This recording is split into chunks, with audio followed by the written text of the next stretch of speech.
નમસ્કાર, હું ગજેન્દ્રસિંહ બાબુસિંહ ચૌહાણ, ગામ જૂના કોઠાસના.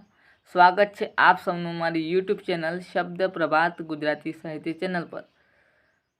આજની મારી સ્વરચિત કવિતા ખેડૂતની વેદના ઉપર છે, જેનું શીર્ષક છે વગર મહેનતનો રોટલો. તો આપણે હવે કાવ્યની શરૂઆત કરીએ. પાષાણ પારસ ત્યારે બને જ્યારે થોડોક ઘસારો લાગે, ધાગાની માળા ત્યારે બને જ્યારે મણકો કાળો લાગે. મતલબ પૂરો થતાં સૌને પોતાનો નઠારો લાગે, જડ ચેતન આદિ પદાર્થ ગરજ પ્રમાણે સારો લાગે. ઢાંક્યા પંડને શી ખબર ઠંડીના અણસારની, ઢાંક્યા પંડને શી ખબર ઠંડીના અણસારની.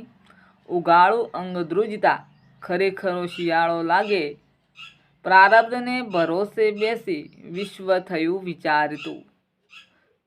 પરસેવો પુરુષાર્થનો તો વાદળથી કાળો લાગે. એક છે જગતાત ખેડૂત મહેનતુ સમાજમાં, એક છે જગતાત ખેડૂત મહેનતુ સમાજમાં. જે પરિસ્થિતિ સાચવે તોય આખરે બિચારો લાગે, કે અન્ન ખાવું છે બધાને બેસીને આરામથી.